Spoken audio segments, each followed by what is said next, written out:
Now, we'll talk a little bit about how the car looks once we get inside and do the driving, but I want to show you the front grille. Look how big this front grille is, and it's this big because it needs to suck in so much air. In fact, the whole front end of the car was designed about how big the air intake is, because those twin turbos inside the engine, they need so much cooling that they needed to intake as much air as possible. So the car's design was really triggered by the amount of airflow in through the grille. Now, let's take the key, find out how to get in, and find out how this car sounds.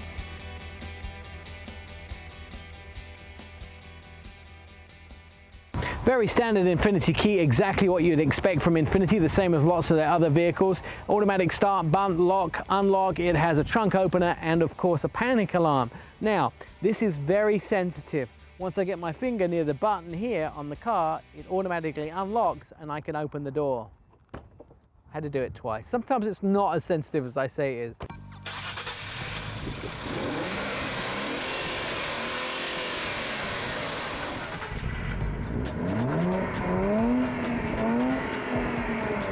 Well guys, we're inside the brand new Infiniti Q60. Ryan and I are taking it for a test drive, and this vehicle is already exhilarating. We're in the rear-wheel drive version of the vehicle, and the first thing that happened is as I pulled out the parking lot, there's a lot of wheel spin in the back wheel, so the 400 horsepower hitting the road really hard.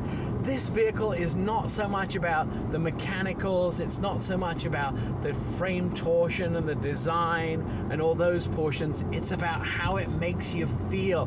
This is the next stage in Infiniti's development of their brand. This is their new Halo car. It has the new V6 engine on the inside, and my first thought was, it's a very similar shape and size to the GTR, but after asking the question directly, the only part that this shares with the GTR, which is from Nissan, the sister company, is the engine. So there's a lot of differences between how the engine is constructed and how it's used. But let's get back to the Q60. The Q60 is a coupe.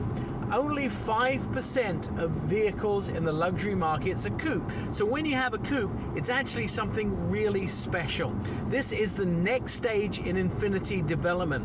It's all about the emotion of the brand. It's about the emotion of the drive, and it's how Infiniti are defining their brand with this brand new Q60. Now, just like Nick said, only 5% of the premium market are coupes. And when you take that into consideration, 46% of that are SUVs. So that 5% makes it a very rare car.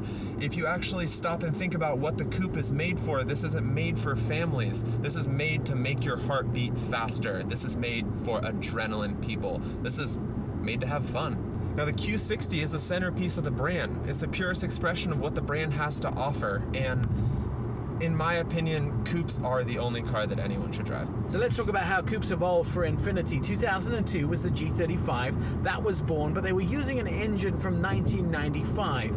Come to 2007, there's the G37. That was also a success and went up to 330 horsepower. This new vehicle, the Q60, actually has a completely new engine. It's the VR series of engines, a new series of V6s, and they're going to be used in cars in the future. On the interior, a new 13-speaker Bose sound system helps you enjoy this brand's premium and prestige Halo vehicle. This car is the essence of performance. It's the essence of handmade materials, and it's the essence of artistry of the automobile industry. Now, every single Infiniti has three things in common. It has the double-arched grille. You can see that when you look at the front of the car. It has the human eye headlight. That's another significant design that you'll see in all Infiniti cars. And the final design is the C-pillar. It has that crescent-cut C-pillar, inspired by different phases of the moon, but gives the car the characteristic that makes it recognizable as an Infiniti.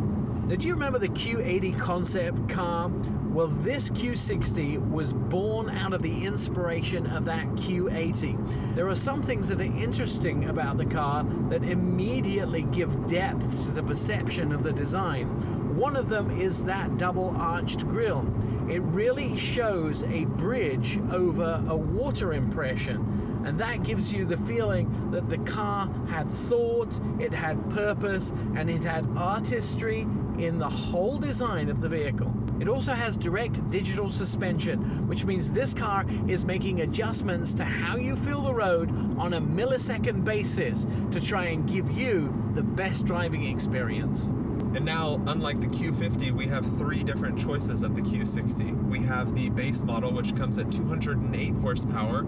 You have the silver line, which comes at 300 horsepower, or you have the red line Sport, which we are in, which is the 3-liter twin-turbo 400 horsepower engine. Now there is a drive mode button in this car, and it has multiple drive modes that you can change the vehicle to. 3 of which you can actually change the gear ratio, and that is Sport Plus, Sport, and the Standard mode. Then there is also a personalization mode where you can choose how everything is mapped in the car and make it your very own. The digital suspension can control the ride feel, the body movement, and even how quick the steering input is. There's 336 personalized modes of driving to ensure that you always have a smile on your face on every corner. Now, let's talk about safety for a second. One of the things that Nissan was famous for was their 360-degree cameras. Now, that's been adopted by Infiniti, but they've added extra elements into that.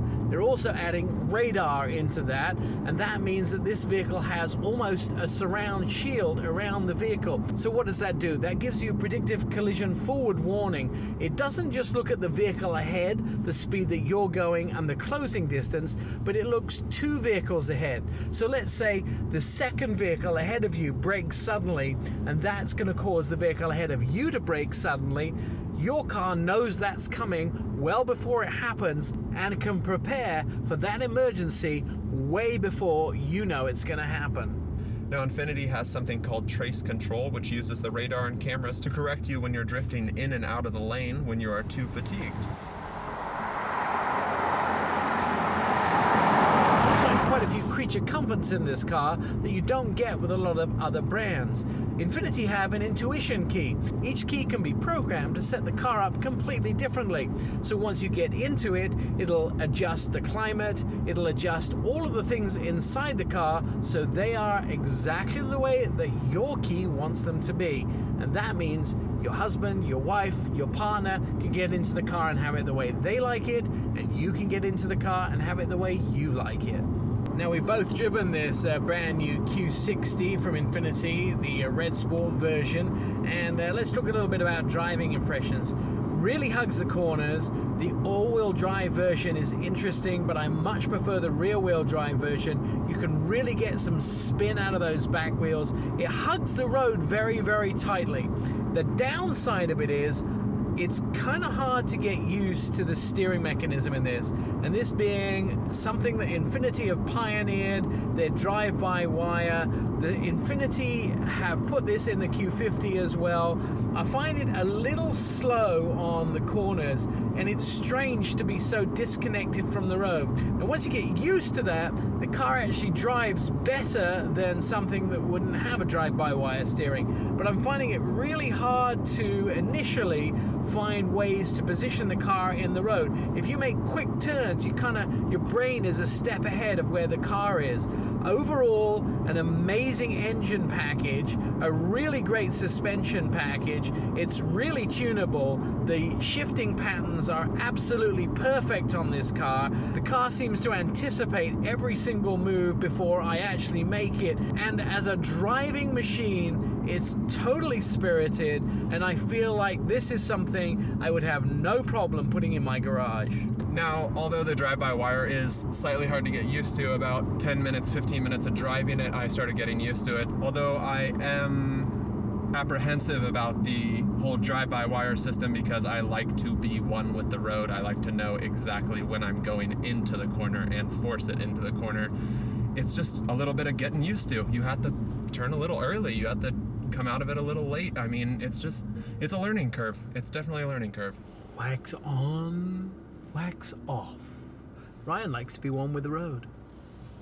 Afterglow detail. All right, we told you at the beginning of the video, please subscribe to our channel. Our goal is to get 10,000 subscribers in the next 2 years.